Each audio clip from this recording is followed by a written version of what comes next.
यह है jujutsu Kaisen season 2 की कहानी जो 2016 से लेकर 2018 तक की टाइमलाइन में सेट है। आज मैं आपको पूरे सीजन की कहानी समझाने वाला हूँ। कहानी की शुरुआत होती है एक फ्लैशबैक से, जब गोजो सिर्फ 16 साल का था। उस वक्त उसके पास वो ताकत नहीं थी जो हमने सीजन 1 में देखी थी। जैसे कि तब तक उसके पास डोमेन एक्सपेंसर नहीं था, वो रिवर्स कर्स टेक्निक से खुद को ठीक करना नहीं जानता था और इसलिए हॉलो पर्पल जैसी घातक तकनीक भी उसके बस में नहीं थी।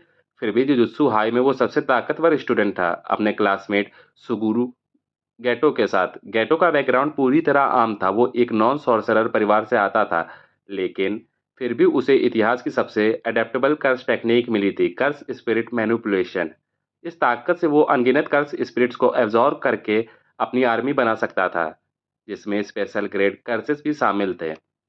हालांकि इस तकनीक के कुछ नुकसान भी थे जिनकी बात हम बाद में करेंगे, लेकिन फिलहाल इतना समझो कि हर बार जब गैटो कोई कर्स निकलता था तो उसे ऐसा लगता था जैसे उल्टी साफ करने वाला गंदा कपड़ा चख लिया हो।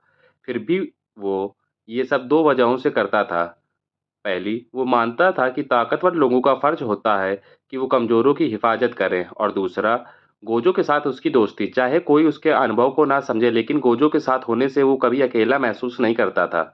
लेकिन एक दिन सब कुछ बदल गया। उन्हें एक मिशन पर भेजा गया, एक यंग लड़की को बचाने के लिए जिसका नाम था रिको आमानाई। इस दुनिया में रिको को मारने के लिए कई हत्यारे पीछे पड़े थे, लेकिन ऐसा क्यों? इसके लिए हमें थोड़ा इतिहास जानना होगा। करीब 1500 साल पहले एक जादूगर पैदा हुई थी, टेंजन, जिसे अमरता की टेक्निक मिली थी। लेकिन ये अमरता आधी अधूरी थी। उसका शरीर तो बूढ़ा होता गया, लेकिन वो मरती नहीं थी। 500 साल बीतने के बाद उसका शरीर एक नॉन ह्यूमन में बदलने लगा। अगर ये बदलाव पूरा हो जाता तो वो पूरी मानवता के लिए खतरा बन जाती। इसलिए हर 500 साल में उसे किसी इंसान के साथ मर्ज करना पड़ता था, ताकि उसका शरीर फिर से यंग हो जाए और वो नियंत्रण में रहे। लेकिन ये मर्ज किसी भी इंसान से नहीं हो सकता था। उसे चाहिए होती थी एक स्टार प्लाज्मा वेसल, एक ऐसी लड़की जिसका डीएनए टेंजन से मेल खाए। 2016 में रिको वही वेसल थी, लेकिन उसके खिलाफ दो ग्रुप काम कर रहे थे। क्यू नाम की ऑर्गेनाइजेशन जो चाहती थी कि टेंजन जबरन म्यूटेट करे और जुजुत्सु समाज को बदले। दूसरी, टाइम वेसल एसोसिएशन, जो टेंजन को भगवान मानते थे। ये लोग नहीं चाहते थे कि उनका भगवान किसी साधारण इंसान से मर्ज हो। इसलिए उन्होंने एक हत्यारे को हायर किया, तोजी फुशिगुरो। तोजी की कहानी भी बहुत दुखद है। वो जेनिन क्लैन का हिस्सा था, लेकिन जब उसे पता चला कि उसमें जरा भी कर्स एनर्जी नहीं थी, तब उसे खुद की फैमिली ने ही ठुकरा दिया। जेनिनो के लिए यह एक शर्म की बात थी, लेकिन जो वो नहीं समझे वो ये था कि बिना कर्स एनर्जी के भी टोजी को एक अलग आशीर्वाद मिला था, अत्यधिक ताकत, तीव्र इंद्रियां और कर्स देखने की क्षमता। यानी वो इंसानों से भी ताकतवर था और कर्स स्पिरिट से भी। अब टोजी का मिशन था रिको को मर्ज से पहले मार डालना, लेकिन उसके रास्ते में थे गोजो और गैटो, जो जुजुत्सु हाई के सबसे ताकतवर छात्र थे।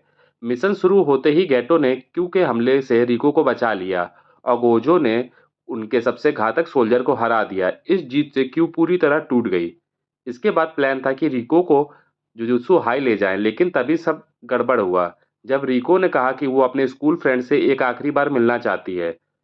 यह सब इसलिए संभव हो पाया क्योंकि टेंजन ने आदेश दिया था कि मर्जर के दिन से पहले किसी भी तरह की गतिविधि की इजाजत है, क्योंकि असल मर्जर अभी 2 दिन दूर था।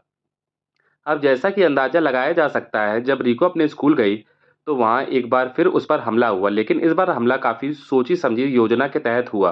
हत्यारों को तोजी फुशिगोरो ने भेजा था। तोजी को अच्छी तरह पता था कि अगर गोजो पूरी ताकत में है तो रिको के पास पहुंचना नामुमकिन होगा। इसलिए उसने एक चाल चली। उसने घोषणा की कि जो कोई भी रिको को 2 दिन के अंदर मार देगा उसे 3 करोड़ येन मिलेंगे। इस प्लान की असली चालाकी दो हिस्सों में छुपी थी। पहले तो उसने बिना मेहनत के ढेर सारे हथियारों को अपने लिए काम पर लगा दिया, जिन्हें वो कभी पैसा देने वाला नहीं था, क्योंकि वो हारने वाले ही थे। दूसरा, इस इनामी घोषणा से गोजो इतना परेशान हो गया कि उसने 2 रात तक नींद ही नहीं ली, रिको की सुरक्षा की चिंता में। इसका नतीजा ये हुआ कि मर्जर वाले दिन गोजो पूरी तरह थक चुका था, और जब इनाम की समय सीमा खत्म हुई तो उसे लगा कि अब सब कुछ ठीक है। इसीलिए उसने अपनी सुरक्षा ढीली कर दी। यही उसकी सबसे बड़ी गलती थी। तोजी ने उसी मौके का फायदा उठाया और एक जबरदस्त रणनीतिक लड़ाई के बाद उसने गोजो को मार डाला। उधर जुजुत्सु हाई के नीचे गहराई में रिको मर्जर के लिए तैयार थी, लेकिन ऐन मौके पर उसे एक विकल्प दिया गया। क्या वो सच में अपनी पूरी जिंदगी छोड़कर किसी और के शरीर में समा जाना चाहती है? स्टार प्लाज्मा वेसल बनना आसान नहीं है। यह एक बच्चे से उसकी पूरी जिंदगी छीन लेने जैसा है। शुरू से ही गोजो और गैटो इस बात से खुश नहीं थे और उन्होंने तय किया था कि अगर रिको मना करती है तो वो टेंजन से भी लड़ने को तैयार हैं। रिको, जो भावनात्मक रूप से टूट चुकी थी, उसने आखिरकार यह एक समान जिंदगी जीने का फैसला किया। लेकिन वो पल ज्यादा देर टिक नहीं पाया, क्योंकि तभी तोजी ने फिर से हमला किया और रिको को वहीं मार डाला। हाँ, ये आदमी अपने काम में वाकई मास्टर था।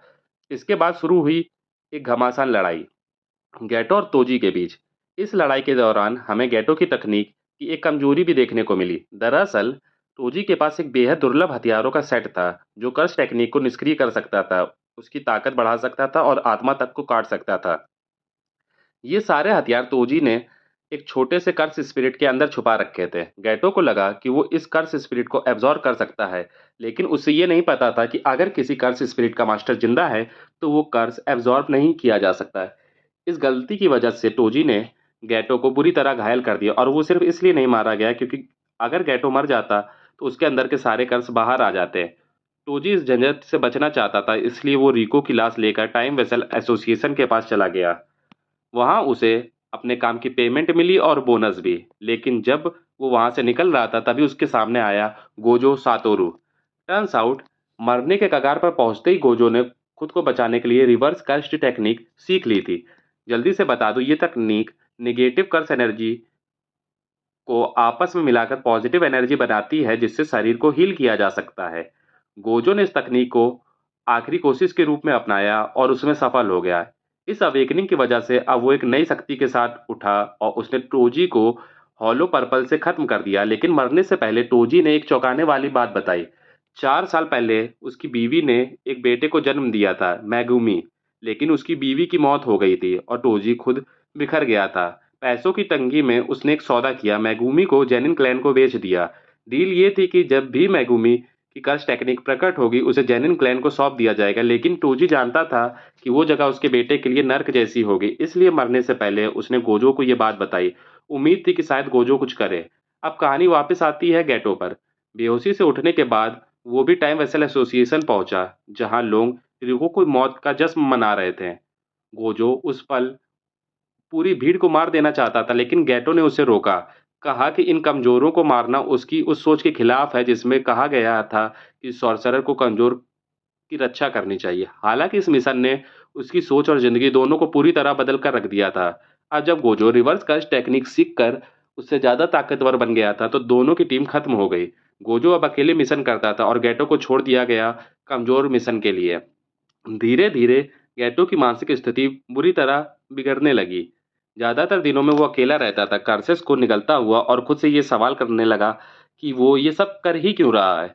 शुरुआत में उसका मकसद था गैर सॉर्सरर्स की रक्षा करना, लेकिन अब अनुभव ने उसे सिखा दिया कि इन लोगों में से कई इस सुरक्षा के लायक ही नहीं है। उसी मानसिक बर्बादी की हालत में 2007 में उसका सामना हुआ यूकी सुकुमो से, जो उस वक्त गोजो के बाद सबसे ताकतवर सॉर्सरर मानी जाती थी। यूकी का सपना था एक ऐसी दुनिया बनाना जहां कोई कस्ट स्पिरिट ना हो।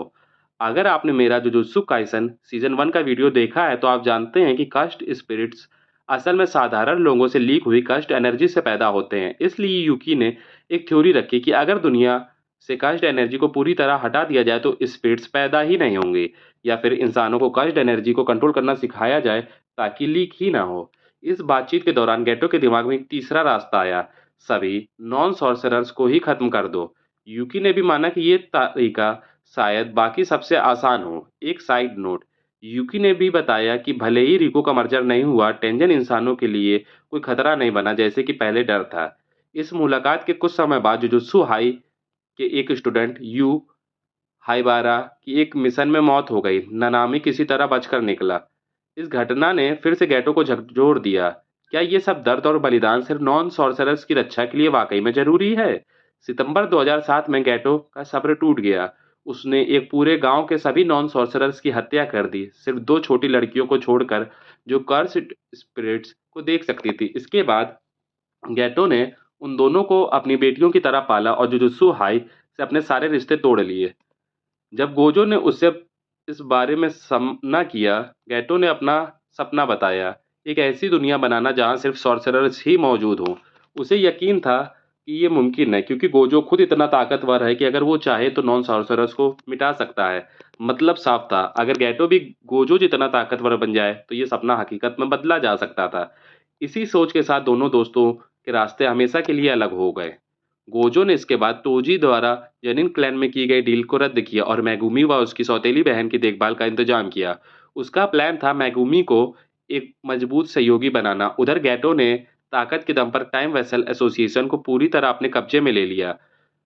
इससे उसे भारी आर्थिक संसाधन मिले और आने वाले सालों में उसकी एक ऐसी अनुयायी जुटाए जो उसकी सोच से सहमत थे। 2017 में गैटो और उसके अनुयायियों ने नॉन सॉर्सरर्स को खत्म करने की दिशा में पहला कदम उठाया। अगर आप जानना चाहते हैं कि इसका अंजाम क्या हुआ तो मैं जुजुत्सु काइसन मूवी देखने की सिफारिश करूंगा। बाकी सभी के लिए अब 10 महीने आगे बढ़ते हैं, जब गोजो ने अपने स्टूडेंट्स को एक मिशन पर भेजा। अगर भूल गए तो सीजन 1 के अंत में गोजो को शक हुआ था कि जुजुत्सु हाई में कोई गद्दार है क्योंकि माइटो का ग्रुप अंदरूनी जानकारी का फायदा ले रहा था। जांच के बाद सबसे बड़ा संदिग्ध निकला मैकामारू, जिसका असली नाम था कोकीची मूता। हमने पहली बार उसे गुडविल इवेंट में देखा था। तब मैकामारू ने बताया कि उसका शरीर हमेशा दर्द में रहता था, वो अपने पैरों का इस्तेमाल नहीं कर सकता और उसकी त्वचा इतनी संवेदनशील है कि रोशनी से भी जलन होती है, इसलिए उसका असली शरीर कभी बेस से बाहर नहीं निकलता। लेकिन उसकी कच टेक्निक उसे पपेट्स के जरिए दूर से बात करने की ताकत देती है। मेगुमी की क्लास को मैकामारू से कुछ सवाल पूछने भेजा गया, लेकिन जब वो पहुंचे तो पता चला कि उन्हें एक झूठी लोकेशन पर भेजा गया था। यानी मैकामारू कुछ छुपा रहा था। असल में उसी समय उसके बेस पर गैटो और मोइटो पहुंचे। यहाँ सच्चाई सामने आई। कुछ महीनों पहले इन तीनों ने एक बाइंडिंग वॉव किया था, जो दो सॉर्सरर्स के बीच का अटूट करार होता है। डील ये थी कि कोकीची अपने पपेट से गेटो गैंग के लिए जानकारी जुटाए, इसलिए सीजन 1 में माइटो और बाकी को गोजो की हर मूव का पता चल जाता था। बदले में माइटो उसके उसे पूरी तरह ठीक करने वाला था, जो सिर्फ वही कर सकता था। ध्यान देने वाली बात यह है कि कोकीची एक हेवनली रेस्ट्रिक्शन के साथ पैदा हुआ था, इसलिए उसे रिवर्स कर्स टेक्निक से ठीक नहीं किया जा सकता था, वरना स्कूल ने अब तक कर ही दिया होता। माहिदो बाकियों से अलग है क्योंकि उसकी टेक्निक उसे आत्मा को बदलने की शक्ति देती है। सिर्फ एक स्पर्श से ही उसने मैकामारू को शारीरिक रूप से पूरी तरह ठीक कर दिया, जैसे वो अपनी जिंदगी के चरम रूप में पहुंच गया हो। अब आप सोच रहे होंगे कि अगर माहितो ने उसे ठीक कर दिया तो फिर दोनों ने एक दूसरे को मारने की कोशिश क्यों की? इसका जवाब छुपा है कोकीची मैकामारू की सोच में। बाकी इंसानों की तरह जो माहितो के साथ मिल चुके थे, कोकीची कभी भी बुरा इंसान नहीं था। उसने खुलकर कहा था कि वो माइटो को गंदगी समझता है। उसके लिए सबसे ज़रूरी बात सिर्फ ये थी कि वो ठीक हो जाए, ताकि अपने दोस्तों से मिल सके, खासकर मीवा से। इसका मतलब था कि बाइंडिंग वाव सिर्फ एक सौदा था। जैसे ही माइटो ने उससे ठीक किया, वादा पूरा हो गया और दोनों पक्ष अब आज़ाद थे, जो चाहे वो कर सकते थे। एक आदर्श दुनिया में मैकामारू को उसी वक्त भाग जाना चाहिए था, ताकि वो गोजो को दुश्मनों की साजिश के बारे में बता सके। लेकिन गैटो ने उसे ऐसा नहीं करने दिया। उसने पूरे इलाके को एक बैरियर से घेर लिया। बैरियर कस्ट एनर्जी से बनी होती है, जो लोगों को अंदर आने या बाहर जाने से रोक सकती है। इस बैरियर की वजह से कोकीची के पास कोई रास्ता नहीं बचा। उसे वहीं रुककर लड़ना पड़ा। हालात और बिगड़ गए क्योंकि वो मदद भी नहीं बुला सकता था, क्योंकि बैरियर सिग्नल को भी ब्लॉक कर देता था। अब अकेले में मैकामारू का एक स्पेशल ग्रेड कर्स और एक स्पेशल ग्रेड सॉर्सरर से जीत पाना नामुमकिन था। यहाँ तक कि गैटो को इतना भी खतरा महसूस नहीं हुआ कि वो खुद लड़े। उसने बस माहितो को खेलने दिया। फिर कोकीची की रणनीति ने माहितो को थोड़ी देर तक उलझा कर रखा। लेकिन एक बात हमेशा याद रखनी चाहिए, गैटो ने जब चाहे तब कई और स्पेशल ग्रेड कर्सेस को बुला सकता था। वो सिर्फ इसलिए शांत रहा ताकि लगे कि मैकामारू के पास मौका है। असलियत में वो कभी बच नहीं सकता था, और जब माइटो ने उसे मार दिया तो खुद माना कि लड़ाई जितनी खतरनाक दिख रही थी, असल में उतनी थी नहीं। अब जब मैकामारू मर चुका था तो कोई नहीं बचा था जो इनकी योजना को बिगाड़ सके। अब मैं जल्दी से समझा देता हूँ कि उनकी योजना क्या थी। सीजन 1 में हमने जाना था कि माहितो और उसके ग्रुप का सपना है कर्सेस इंसानों की जगह ले लें और दुनिया की सबसे प्रमुख प्रजाति बन जाए। लेकिन ये तभी मुमकिन था जब सातोरु गोजो को हटाया जाए, क्योंकि जब तक वो कर्सेस कभी नहीं जीत सकते।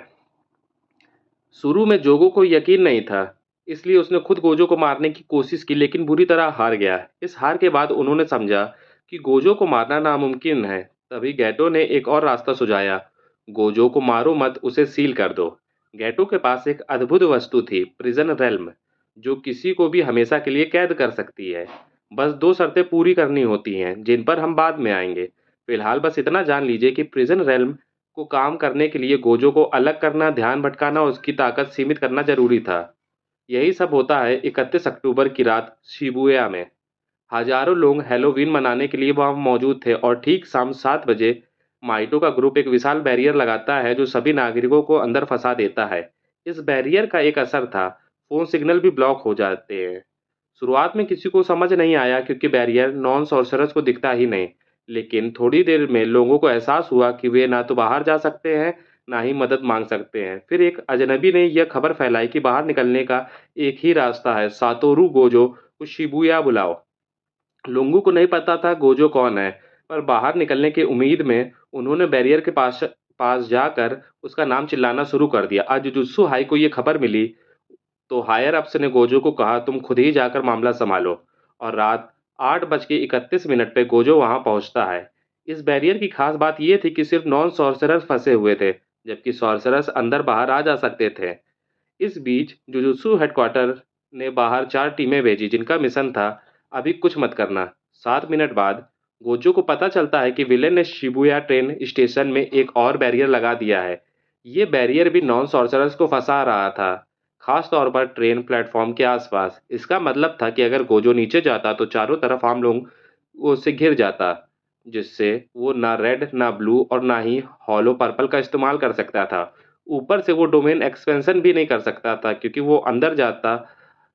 जो अंदर आता मरता और जो बाहर रहता उसकी मौत बैरियर के दबाव से तय थी। सीधे शब्दों में कहें तो ये नया बैरियर एक ट्रैप था गोजो की ताकत सीमित करने के लिए, और ये जानते हुए भी गोजो नीचे गया नागरिकों की रक्षा के लिए। रात 8:40 इसके बाद गोजो का सामना हुआ जोगो, हानामी और चोसो से, जो उसके सामने ही आम इंसानों को मारना शुरू कर देते हैं। इसका मकसद था गोजो का ध्यान भटकाना। वो चाहते थे कि गोजो सिर्फ लोगों की जान बचाने और कर्से से लड़ने में ही उलझा रहे। अगर वो ऐसा कम से कम 20 मिनट तक कर पाए तो गैटो ने वादा किया था कि बाकी सब कुछ वो संभाल लेगा, लेकिन आधे घंटे से भी ज्यादा वक्त बीत गया और गैटो अब तक नहीं आया था। इस दौरान गोजो ने हानामी को मार डाला और जोगो खुद बहुत तनाव में आ चुका था। वो बस भीड़ में छिपकर भागने से ही बच पाया। अब सवाल उठता है, गैटो अब तक क्यों नहीं आया? उसकी सोच थी कि गोजो अभी भी काफी शांत है, मतलब अभी वो पूरी तरह थका या डरा नहीं था। लेकिन ये सब बदलने लगा जब एक ट्रेन प्लेटफॉर्म पर आकर रुकी। इस ट्रेन में था माइतो और साथ में थे हजारों ट्रांसफिगर्ड ह्यूमंस, यानी वो आम लोग जिन्हें माइतो ने अपनी तकनीक से राक्षसों में बदल दिया था। अब जो अराजकता फैलती है उसमें दर्जनों आम लोग इन राक्षसों के हाथों मारे जाते हैं। गोजो अब एक मुश्किल स्थिति में फंस गया था। एक तरफ वो अपना डोमेन एक्सपेंशन यूज कर सकता था, जिससे वो आसानी से माहितो, जोगो और बाकी कर्सेस को मार सकता था, लेकिन ऐसा करने से उसे आसपास मौजूद सारे आम इंसानों को भी मारना पड़ता और गोजो ऐसा बिल्कुल नहीं चाहता था। इसलिए सातोरू गोजो को क्रिएटिव पड़ा और पहली बार उसने अपना डोमेन सिर्फ 0.2 सेकंड के लिए फैलाया। आप जानते हैं कि गोजो का इन्फिनिट वॉइड दिमाग में अनंत जानकारी भर देता है, लेकिन इतनी छोटी डोमेन में लोगों के दिमाग में सिर्फ 6 महीने तक की जानकारी गई। इससे सारे इंसान कुछ समय के लिए पैरालाइज हो गए, पर कोई स्थायी नुकसान नहीं हुआ। गोजो को डर था कि कर्सिस कभी भी होश में आ सकते हैं, इसलिए वो उनसे भिड़ने की जगह पूरी ताकत से ट्रांसफिगर्ड ह्यूमंस को मारने में लग गया। 5 मिनट तक गोजो ने लगातार 1 सेकंड में 3-4 राक्षस मार दिए, यानी सैकड़ों का सफाया कर दिया। अब इतनी ताकत झोंकने के बाद कोई ये नहीं कह सकता था कि वो शांत था, और यही सही मौका था गैटो के लिए प्रिजन रेल्म का इस्तेमाल करने का। जैसे कि पहले बताया था, इस प्रिजन रेल्म को काम करने के लिए दो शर्तें होती हैं। टारगेट प्रिजन रेल्म से 4 मीटर के अंदर होना चाहिए, और दूसरा टारगेट वो को वहां पे 1 मिनट तक रहना चाहिए, यानी उसके दिमाग में 60 सेकंड की जानकारी भरनी चाहिए। इसलिए जैसे ही गैटो ने प्रिजन रेल्म गोजो के पास फेंका, उसने खुद मंच पर आकर अपनी उपस्थिति दिखाई। याद कीजिए, पिछली बार गोजो और गैटो आमने सामने जुजुत्सु काइसन मूवी के दौरान आए थे, जब गोजो ने उसे मार डाला था। तो अब गैटो को जिंदा देखकर गोजो स्तब्ध रह गया, और सिर्फ हैरानी ही नहीं, गोजो के दिमाग में सालों की यादें उमड़ पड़ी। इतनी यादों उसे 1 मिनट की शर्त से कहीं ज्यादा थी, और इसी वजह से प्रिजन रेल्म ने उसे पूरी तरह कैद कर लिया। गोजो अब फंस चुका था एक स्पेशल ग्रेड वस्तु में हमेशा के लिए। दिलचस्प बात यह है कि गोजो की सील होने से ठीक पहले हमें एक बहुत ज़रूरी जानकारी मिलती है, गेटो अभी तक ज़िंदा कैसे था? असल में जब गोजो ने अपने सबसे अच्छे दोस्त गेटो को मारा, तो उसने उसका शरीर जुजुत्सु हाई के डॉक्टर शोको को नहीं सौंपा। याद हो, शोको उनकी 2006 की क्लासमेट थी। तो एक थ्योरी ये है कि गोजो ने करुणा दिखाते हुए उसे अपने दोस्त की लाश से जूझने से बचाना चाहा। दूसरी थ्योरी ये है कि गोजो नहीं चाहता था कि गैटो का शव काटा छाटा जाए। जो भी हो, गैटो की बॉडी को कभी जलाया नहीं गया और यहीं से मौका मिला किसी और को उसका शरीर चुराने का। अब मज़ेदार बात यह है कि जिस इंसान ने ये किया, हम उसे पहले से जानते थे। अगर आपने मेरे पहले सीजन का वीडियो देखा है, तो आप पहचानते होंगे एक जादूगर नोरोतोशी कामो को, जो एक पागल साइंटिस्ट था और जिसने आधा इंसान आधा कज्ड हाइब्रिड बनाए थे। नोरिटोशी की एक कज्ड टेक्निक थी दिमाग की अदला बदली करके किसी और के शरीर पर कब्जा करना। इस तकनीक का इस्तेमाल करके उसने गेटो का शरीर हथिया लिया और साथ ही कज्ड स्पिरिट मैनिपुलेशन की ताकत भी पाई, जो उसकी आगे की प्लानिंग के लिए जरूरी थी। अब जब ये सब हो रहा था, चार टीमों में से एक टीम पहले ही गोजो की लोकेशन की तरफ बढ़ रही थी। इस टीम में थे ग्रेड वन सॉर्सरर में उसका छोटा भाई उई उई, और तीसरे नंबर पर यूजी, जो थोड़ा एक्स्ट्रा सीट लगा रहा था। बाकी टीमों को जहां कुछ ना करने का ऑर्डर था, मे की टीम पहले से ही कर्सेस और ट्रांसफिगर्ड ह्यूमन से लड़ रही थी, एक जगह पर जिसे कहते हैं मीजी श्राइन स्टेशन। मीजी श्राइन शिबुया से एक स्टेशन दूर है और यहाँ माइटो ट्रेन में चढ़ने से पहले था। तब से मे की टीम उसी दिशा में भाग रही थी, लेकिन तभी गोजो की सील होते ही यूजी को मेकामारू से संपर्क मिला। मेकामारू ने तकनीक और जादू को मिलाकर एक प्रोग्राम पहले से तैयार कर रखा था, जो गोजो के सील होते ही एक्टिवेट हो जाता। इस प्रोग्राम का नतीजा थे एआई जैसे रोबोट्स, जिन्हें मेकामारू की यादें और थोड़े वक्त के लिए बातचीत करने की क्षमता थी। यूजी और बाकी टीम को ये समझाने के बाद वो उनका दोस्त है मेकामारू ने बताया कि अब शिबुया स्टेशन के चारों ओर एक नई बैरियर बना दी गई है। ये बैरियर इतना ताकतवर था कि कोई भी सॉर्सरर अंदर नहीं जा सकता था, यानी कि मे की टीम को गोजो तक पहुंचना अब नामुमकिन था। इसी वजह से यूजी को ऊपर सतह पर लौटना पड़ा, क्योंकि उसका मिशन था इस बैरियर को तोड़ना और एलाइज इकट्ठा करना। इस बीच शिबुया स्टेशन के अंदर विलेन आपस में बहस कर रहे होते हैं कि आगे क्या करना है। जोगो की सोच थी कि अगर वो दुनिया को कर्सेस के काबिल बनाना चाहते हैं, तो जरूरी है कि सुकुना को दोबारा जिंदा किया जाए। वो मानता था कि सुकुना इतना खतरनाक और अराजक है कि अगर उसने यूजी का शरीर पूरी तरह ले लिया तो आधुनिक सभ्यता का अंत तय है। दूसरी ओर माहितो और चोसो दोनों यूजी को मारना चाहते थे। माइतो का मानना था कि कर्सेस के बिना भी वो इंसानों को गिरा सकते हैं, तो यूजी बचे या ना बचे उसे फर्क नहीं पड़ता, लेकिन फिर भी पिछली भिड़ंत की वजह से वो उसे मारने को उतावला था। वही चोसो यूजी को मारकर अपने भाइयों की मौत का बदला लेना चाहता था, जिन्हें पिछले सीजन में गोजो के छात्रों ने मार गिराया था। आखिरकार किसी सहमति पर ना पहुंचने के कारण तीनों विलेन अलग अलग दिशाओं में यूजी को ढूंढने निकल पड़ते हैं। जो पहले उसे ढूंढेगा वही उसके भाग्य का फैसला करेगा। यूजी अब तक इनो और मैगुमी के साथ मिल चुका था और उनका टारगेट था वो बैरियर तोड़ना जो सॉर्सरर्स को ब्लॉक कर रहा था।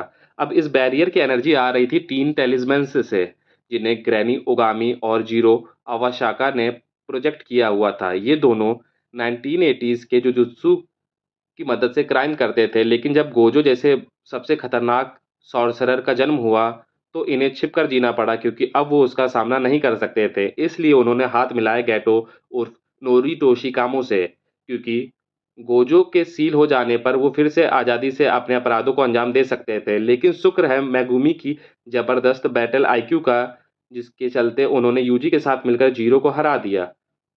भले ही उसका कर्स्ड टेक्निक बहुत पेचीदा थी। इस जीत के साथ तीनों टेलिस्मेंस टूट गए और रात 10:04 पर बैरियर हट गया, यानी सॉर्सरर्स अब शिबुया में दाखिल हो सकते थे। ये एक बड़ी जीत हो सकती थी, लेकिन इस पल की खुशी तब फीकी पड़ गई जब इनो लगभग मारा गया। ग्रैनी ओगामी की टेक्निक से वो किसी मृत इंसान का रूप धारण कर सकती थी। इस बार उसने अपने पोते को तोजी जैनिन का रूप दिया, जिससे उसे टोजी की सारी शक्तियां मिल गई। टोजी की ताकत मिलते ही उसने इनो को बुरी तरह पीटा और इमारत से नीचे फेंक दिया। इनो के गिरते ही सॉर्सरर्स को अपनी रणनीति फिर से सोचनी पड़ी। मैगुमी मदद लाने के लिए इनो के पीछे गया और यूजी अकेला शिबुया स्टेशन की ओर निकल पड़ा। ये दुर्भाग्य की बात है कि जैसे ही यूजी शिबुया स्टेशन पहुंचा, चोसो पहले से वहीं था और तुरंत उनकी जानलेवा लड़ाई शुरू हो गई। चोसो की कष्ट टेक्निक है ब्लड मैनिपुलेशन, जो आपने शायद पहले क्योटो स्कूल के नोरिटोशी में भी देखी होगी, मगर इन दोनों में एक बड़ा फर्क है। चोसो आधा इंसान और आधा कष्ट स्पिरिट है, इसलिए जब तक उसके अंदर कष्ट एनर्जी है, वो अनंत मात्रा में खून बना सकता है। इसका मतलब है कि वो और ज्यादा जोखिम वाले अटैक कर सकता है, जो नोरिटोशी नहीं कर सकता। साथ ही चोसो स्वाभाविक रूप से ज्यादा टैलेंटेड सॉर्सरर है। यूजी के साथ उसकी फाइट में वो बहुत जल्दी उसके मूव्स को समझ गया और काउंटर करने लगा। आखिरकार उसने यूजी को बेहोश कर दिया और उसके पास उसे मारने का पूरा मौका था, मगर आखिरी पल में उसे एक अजीब एहसास हुआ। चोसो की तकनीक का एक साइड इफेक्ट है, वो तुरंत जान सकता है जब उसका कोई भाई मरता है। यूजी की हालत मौत के करीब थी, तो चोसो को वही दर्द महसूस हुआ जैसे कोई उसका भाई मर रहा हो। इसका मतलब था कि किसी तरह यूजी उसका छोटा भाई है। हालांकि उसे ये समझ नहीं आया कि ये कैसे हो सकता है, और कंफ्यूज होकर वो चिल्लाता हुआ वहां से भाग गया। जैसे ही चूसो गया, यूजी का शरीर मिला दो जुड़वा सॉर्सरर्स को, मिमिको और नानाको। ये दोनों गैटो द्वारा पाली गई ट्विंस हैं। पर उन्हें पहले हम बात करते हैं नानामी की, जो गोजो को बचाने के मिशन पर था। मैकामारू की मदद से उन्हें पता चल चुका था कि प्रिजन रेल्म अभी भी स्टेशन पर मौजूद है। नानामी के साथ थे माकी और नाओया जैनिन, ग्रेड 1 सॉर्सरर और जैनिन क्लैन के वर्तमान मुखिया। नाओया वही इंसान है जिसने मैगुमी को खरीदने का सौदा किया था, इसलिए वो गोजो से नफरत करता था। फिर भी इस मिशन पर वो उनका साथ था। रास्ते में उन्हें सामना करना पड़ा एक स्पेशल ग्रेड कर्स से। डेगन, जो माहितो के ग्रुप के 4 में सबसे कमजोर था, मगर मानवता के प्रति उसकी नफरत और हानामी की मौत का गुस्सा उसे उसकी सच्ची फॉर्म में बदलने का ट्रिगर बन गया। अब वो इतना ताकतवर हो गया था कि अकेले ही पूरी टीम को झेल सकता था। सॉर्सरर्स ने पूरी कोशिश की कि डेगन अपना डोमेन ना खोल पाए, खासकर नाओया की प्रोजेक्शन सॉर्सरी ने काफी रुकावट डाली। इस तकनीक में नाओया को एक सेकंड में 24 यूनिक मूव्स सोचने होते हैं, जो वो अपने दिमाग में इमेजिन करता, और वो सब मूव्स हकीकत में घट जाते हैं। अगर वो किसी दुश्मन को छू ले, तो दुश्मन को भी वो 24 मूव्स दोहराने होते हैं, वरना वो एक सेकंड के लिए फ्रीज हो जाता है। फिर भी आखिरकार डेगन ने डोमेन खोल ही दिया, लेकिन तभी मैगुमी ने भी अपना डोमेन खोल दिया। हालांकि वो जीतने के लिए नहीं लड़ रहा था, उसने डेगन के बैरियर के किनारे एक छेद बनाने के लिए डोमेन खोला ताकि सॉर्सरर भाग सके, मगर वो छेद ज्यादा देर तक नहीं खुल सका। भागने से पहले टोजी अचानक डेगन के डोमेन में दाखिल हो गया। कॉन्सेप्ट कॉन्ट्रेक्स्ट के लिए ग्रैनी ओगामी की तकनीक से उसका पोता तोजी का रूप और ताकत हासिल करता है, लेकिन तोजी की बॉडी में कस्ट एनर्जी ही नहीं थी, इसलिए तकनीक में गड़बड़ी हो गई। पहली गड़बड़ी, पोते की आत्मा गायब हो गई और तोजी के शुद्ध लड़ाई वाले इंस्टिंक्ट्स हावी हो गए। अब वो बस सबसे ताकतवर व्यक्ति से लड़ना चाहता था। दूसरी गड़बड़ी, कोई टाइम लिमिट नहीं थी, क्योंकि कस्ट एनर्जी का कोई रोल नहीं था, तो वो तब तक लड़ सकता था जब तक कोई उसे हरा ना दे। तोजी, जो अब एक बेकाबू लड़ाई मशीन बन चुका था, उसने डेगन को चुटकियों में खत्म कर दिया। इसके बाद उसकी नज़र पड़ी मैगुमी पर। इसलिए नहीं क्योंकि वो उसका बेटा था, बल्कि क्योंकि मैगुमी अगला ताकतवर टारगेट था। नानामी और नाओया अब तक बुरी तरह घायल थे, इसलिए टोजी ने उन्हें इग्नोर कर दिया और मैगुमी को स्टेशन से बाहर घसीट कर ले गया। इसी दौरान जोगो वहां पहुंच गया और डेगन की मौत का बदला लेने के लिए माकी और दोनों ग्रेड 1 सॉर्सरर्स को आग में भून दिया। वो शायद नाओया को भी दोबारा जलाने वाला था, मगर तभी उसने सुकुना की उपस्थिति महसूस की। असल में उसने सुकुना की उंगली की एनर्जी को महसूस किया, क्योंकि मिमिको और नानाको ने यूजी को एक उंगली खिला दी थी। उनका मकसद था सुकुना से मदद मांगना, ताकि वो नकली गैटो को मार दे और उन्हें अपने मास्टर का शरीर वापस मिल जाए। मगर जैसे ही यूजी ने उंगली खाई, जोगो भी वहां आ गया, साथ में सुकुना की 10 और उंगलियां लेकर। इनमें से कई उंगलियां जुजुत्सु हाई से चोरी की गई थी। जोगो ने सारी उंगलियां यूजी को खिला दी और सुकुना ने कुछ समय के लिए उसका कंट्रोल ले लिया। सुकुना ने मिमिको और नानाको को सीधे काट कर मार डाला, क्योंकि उन्होंने मोल भाव करने की कोशिश की थी। जोगो के लिए सुकुना ने थोड़ा रहम दिखाई, क्योंकि जोगो ने उससे कोई मांग नहीं की, बल्कि सिर्फ एक सुझाव दिया, अगर तुम चाहो तो यूजी पर स्थायी कंट्रोल ले सकते हो, बस एक बाइंडिंग वॉव बना लो। मगर जोगो को नहीं पता था कि पिछले सीजन में ही यूजी और सुकुना के बीच एक बाइंडिंग वॉव हो चुका था, जो सुकुना को जब चाहे तब कंट्रोल लेने की आज़ादी देता है। इसलिए सुकुना ने जोगो को ऑफर ठुकरा दिया, लेकिन शुक्र के तौर पर एक डील दी। अगर तुम मुझ पर एक भी वार कर पाए तो मैं शिबुया के हर इंसान का कत्लेआम कर दूंगा, सिर्फ एक को छोड़कर। जो इसके बाद हुआ वो किसी प्राकृतिक आपदा से कम नहीं था। जोगो ने लिटरली पूरे शिबुया को पिघला दिया, चीर फाड़ दिया, सिर्फ सुकना को एक बार छूने के लिए। इस तबाही के दौरान उसने अपनी हर टेक्निक का इस्तेमाल किया, एक को छोड़कर डोमेन एक्सपेंशन। पिछली बार गोजो से हारने के बाद उसके मन में एक प्रकार का डर बैठ गया था, लेकिन इस बार भी उसका हर वार बेकार गया। और जब सुकुना ने अपनी खुद की फ्लेम टेक्निक का यूज़ किया, तो ये लड़ाई खत्म ही समझो। ये टेक्निक सीजन 2 में प्रॉपरली एक्सप्लेन नहीं की गई, लेकिन सुकुना के कहने से इतना क्लियर था कि ये ऐसी पावर थी जो पहले भी काफ़ी बार यूज़ कर चुका था। शायद इसीलिए उसने सोचा कि सब जानते होंगे। जोगो को जलाकर राख करने के बाद सुकुना ने एक अजीब सा डिस्टरबेंस महसूस किया। कुछ तो गलत था मैगुमी के साथ। अब समझने के लिए चलते हैं थोड़ा पीछे, मैगुमी और टोजी के बीच वाली लड़ाई पर। यह टोजी ने अपने बेटे का पीछा करते हुए उस पर कई बार जानलेवा वार किया, तब भी उन दोनों ने एक दूसरे को पहचाना नहीं, क्योंकि टोजी जिंदगी भर एक एब्सेंट फादर था। लेकिन अंत में जब टोजी ने पहचाना कि मैगुमी उसका बेटा है और ये भी जाना कि वो जेनिन क्लैन का हिस्सा नहीं बना, उसे खुशी मिली। उसी पल डोजी ने अपने आप को खत्म कर दिया ताकि और खून ना बहे। मगर जैसे ही मैगुमी एरिया से निकला, उस पर हुआ एक छुपा हुआ वार हारुता के द्वारा। हारुता माइटो की टीम का एक काफी कावर्ड मेंबर, सिर्फ कमजोर लोगों से लड़ना पसंद करता है। पहले उस रात उसने कुगिसाकी और कुछ और छोटी कैरेक्टर्स पे हमला किया था, लेकिन एक ग्रेड 1 जुजुत्सु सॉर्सरर के आते ही उसकी पिटाई हो गई। इस बार मैगुमी उसका पहला शिकार बना, लेकिन मैगुमी ने सोचा कि अगर मरना ही है तो हारुता को लेके मरूंगा।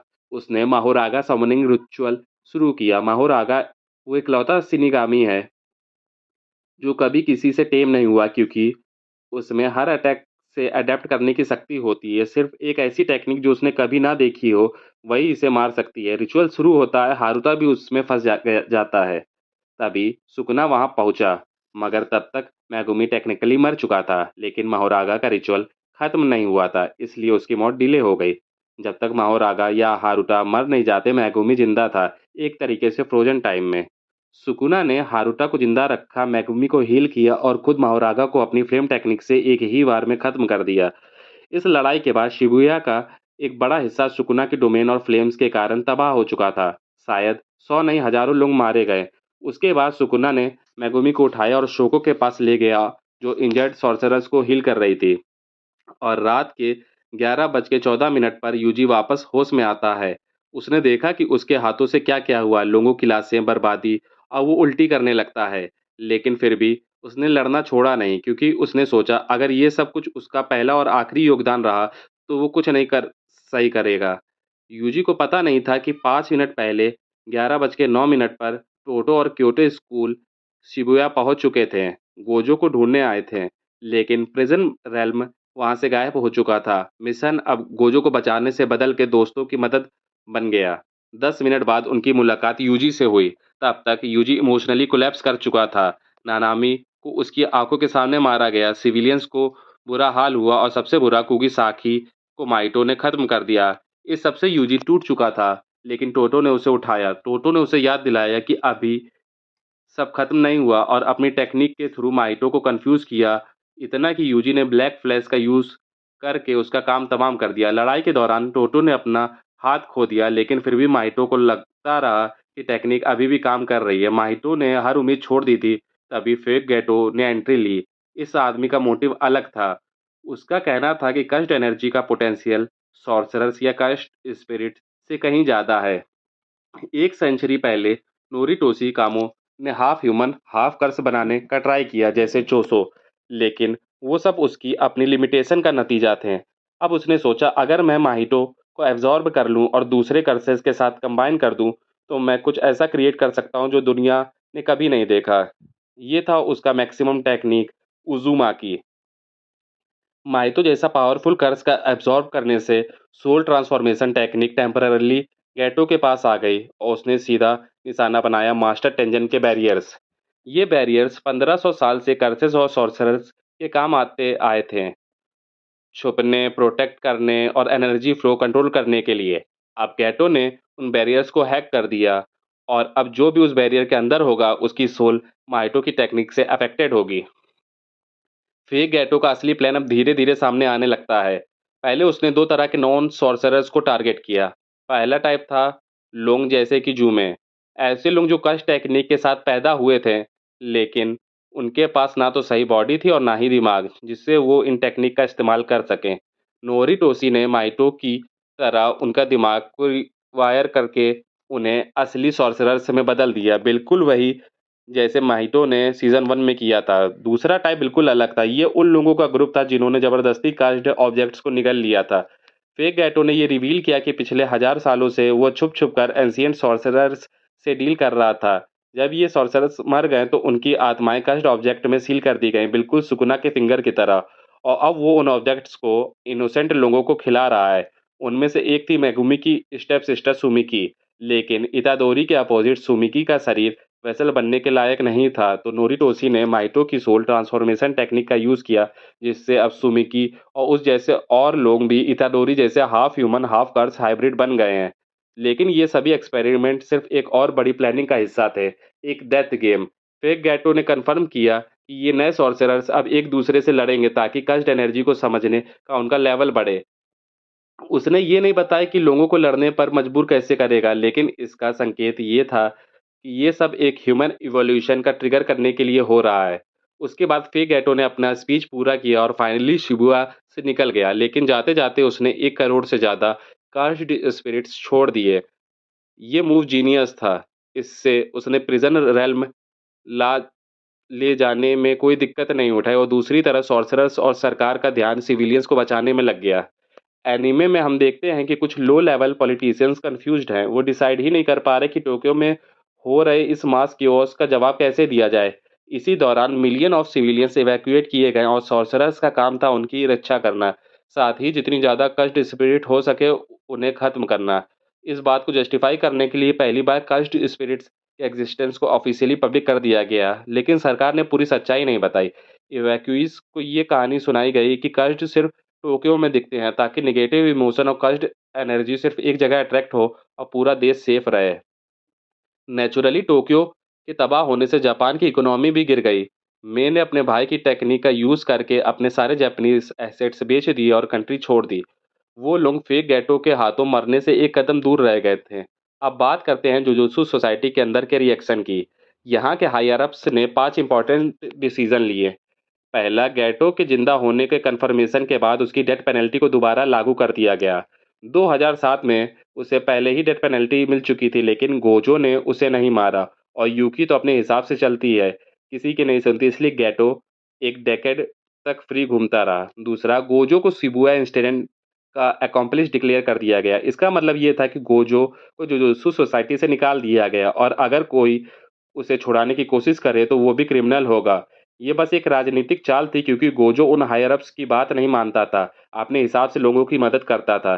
तीसरा, प्रिंसिपल यागा को भी डेथ सेंटेंस दिया गया। इस डिसीजन के पीछे लॉजिक था कि वो उन दोनों सॉर्सरर्स गोजो और गैटो का टीचर था जिन्हें अब विलेंस के रूप में देखा जा रहा था। चौथा और पांचवा, गोजो के जाने के बाद यूजी इतादोरी को तुरंत एग्जीक्यूट करने का हुक्म दिया गया और ऊटा उसका एग्जीक्यूशनर होगा। अगर आपने जुजुत्सु काइसन मूवी देखी है तो आप ऊता को जानते ही होंगे। वो एक स्पेशल ग्रेट सॉर्सरर है और जुजुत्सु काइसन ज़ीरो मूवी का प्रोटैगनिस्ट था। अगर ये वीडियो आपको पसंद आई तो कमेंट, लाइक और सब्सक्राइब जरूर करें। अगली कहानी तक पीस आउट।